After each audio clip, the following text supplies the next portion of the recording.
నిహారిక కొనిదెల సారథ్యంలో వచ్చిన latest Telugu web series bench life. ఈ వెబ్ సిరీస్ లో వైభవ్, చరణ్, రితికా సింగ్, రాజేంద్ర ప్రసాద్ గారు, తులసి గారు, నయన్ సారిక, ఆకాంక్ష సింగ్ తదితరులు అయితే నటించారు. ఈ వెబ్ సిరీస్ అయితే ఇప్పుడు మనకు సోనీ లివ్ ఓటీటీ వేదికగా స్ట్రీమింగ్ అవుతుంది. మరి ఈ వెబ్ సిరీస్ ఎలా ఉంది అనేది మన రివ్యూలో తెలుసుకుందాం. ఈ ఫ్రెండ్స్, దీనికంటే ముందు టొవినో థామస్ గారు నటించిన లేటెస్ట్ మూవీ ARM. ఈ మూవీకి సంబంధించిన రివ్యూ ఆల్రెడీ మన ఛానల్లో అప్లోడ్ చేసిన, ఎవరైనా చూడకుంటే మాత్రం ఇప్పుడే చూసేయండి. ఇక ఈ వెబ్ సిరీస్ యొక్క కథ విషయానికి వస్తే, బాలు, రవి, మీనాక్షి వీళ్ళు ముగ్గురు సాఫ్ట్వేర్ ఉద్యోగులు. ఆ ముగ్గురికి బెంచ్ కావాల్సి వస్తుంది. బెంచ్ అంటే ఏ ప్రాజెక్టు కేటాయించని పూర్తి స్థాయి ఉద్యోగి అన్నట్టు. ఇక బాలుకి తన మేనేజర్ ఇషా అంటే ఇష్టం ఉంటది. ఏళ్లు గడిచిపోతున్నా తన ప్రేమ విషయం మాత్రం చెప్పే ధైర్యం చేయడు. మీనాక్షికేమో తన జాబ్ అంటే పెద్దగా ఆసక్తి అయితే ఉండదు. కానీ ఆమె ఎప్పటికైనా దర్శకురాలు కావాలనేది ఆమె కోరిక. కథలు రాసుకుని నిర్మాతల చుట్టూ తిరుగుతూ ఉంటుంది. రవి తన భార్య, స్నేహితులతో కలిసి గోవా వెళ్లాలని ప్లాన్ చేస్తాడు. ఎవరికి వారు తమ లక్ష్యాలు, ప్రయత్నాలు చేస్తున్న క్రమంలో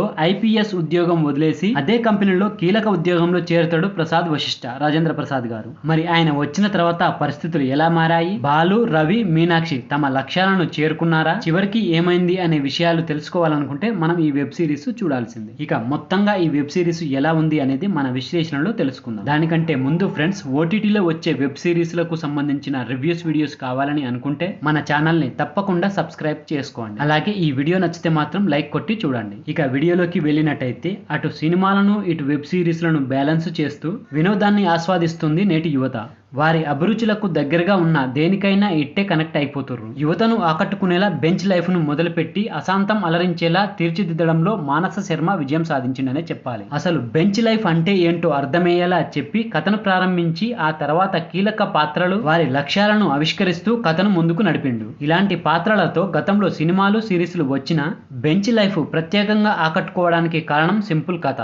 మన మధ్య జరిగే మన స్నేహితుల కథ ఇది. అందుకే సిరీస్ చివరి వరకు ఎలాంటి మలుపులు, థ్రిల్లింగ్ అంశాలు లేకపోయినా మొత్తం సరదాగా సాగి, ప్రతి పాత్రలోనూ నేటి యువత తమను తాము చూసుకుంటారంటే ఆ పాత్రలను ఎంత చక్కగా తీర్చిదిద్దారో అర్థమవుతుంది. పైగా ప్రతి ఎపిసోడ్ కు సాఫ్ట్వేర్ పరిభాషలో code error, fire wall, debugging, testing, real bench అంటూ నామకరణం చేయడం, అందుకు తగినట్లుగానే కథా కథనాలు తీర్చడం వల్ల ఆ ఎపిసోడ్స్ కు ప్రేక్షకులు మరింత కనెక్ట్ అవుతున్నారు. తన ప్రేమను తెలియజేసేందుకు బాలు పడే కష్టాలు ఒకవైపు, దర్శకురాలు అవుదామనుకుంటే మీనాక్షి కుటుంబంలో ఎదురయ్యే ఇబ్బందులు ఒకవైపు, గోవా వెళ్దామనుకుంటే వెళ్ళలేని సంకట స్థితిలో ఉండే రవి ఇబ్బందులు ఇంకోవైపు. వీళ్ళ ముగ్గురి కథలను చూపిస్తూ సిరీస్ అయితే నడుస్తుంది. వశిష్ఠ పాత్ర ప్రవేశించిన తర్వాత కథా కథనాలు మరింత రసవత్తరంగా మారతాయి. చివరి ఎపిసోడ్స్ లో క్లైమాక్స్ వరకు నవ్విస్తూనే భావోద్వేగాలను పంచుతుంది ఈ వెబ్ సిరీస్ అయితే. ఈ వెబ్ సిరీస్ చూసిన తర్వాత సాఫ్ట్వేర్ ఉద్యోగులకు తమను తాము చూసుకున్నట్లయితే ఉంటది. ఇక వైభవ్, రితిక, చరణ్ తమ పాత్రల వరకు న్యాయం చేశారు. ముఖ్యంగా బాలు పాత్రలో వైభవ్ నటన, కామెడీ టైమింగ్ నవ్వులైతే పంచుతుంది. ఈ సిరీస్ లో ఆయన క్యారెక్టరే హైలైట్. ఇక బాలు ప్రేమించే అమ్మాయిగా ఆకాంక్ష సింగ్ చక్కగా నటించింది. దర్శకురాలు కావాలన్న యువతి పాత్రలో రితిక కూడా మెప్పించింది. ఇక ఈ సిరీస్ లో అలరించిన మరొక జంట చరణ్ పేరి, నయన్ సారిక. వాళ్ళిద్దరి నటన సన్నివేశాలు ప్రేక్షకులను అయితే వినోదాన్ని పంచుతాయి. అలాగే తులసి గారు, రాజేంద్ర ప్రసాద్ గారు తమ అనుభవాన్ని రంగరించి సిరీస్ కి అయితే అదనపు బలాన్ని ఇచ్చారు. ఇక టెక్నికల్ పరంగా కూడా ఈ సిరీస్ అయితే బాగుంది. వాస్తవ పరిస్థితులు, తమకు తమ స్నేహితులకు ఎదురైన సంఘటనల నుంచి స్ఫూర్తి పొంది సహజంగా సిరీస్ ను తీర్చిదిద్దిరు మానస శర్మ. ఇక నిర్మాణ విలువలు కూడా బాగుంది. ఇక చివరిగా చెప్పేది ఏమిటంటే, ఈ వీకెండ్ లో ఓటీటీలో వచ్చే వాటిలో ఇదొక మంచి ఛాయిస్ అనే చెప్పొచ్చు. 5 ఎపిసోడ్స్ గా ఉన్న ఈ వెబ్ సిరీస్ ఒక్కొక్క ఎపిసోడ్ వచ్చి మినిమం 40 నిమిషాల వరకు ఉంటది. ఫ్యామిలీతో కూడా ఈ వెబ్ సిరీస్ అయితే చూడొచ్చు. సో ఫ్రెండ్స్, ఇది బెంచ్ లైఫ్ వెబ్ సిరీస్ కు సంబంధించిన రివ్యూ వీడియో.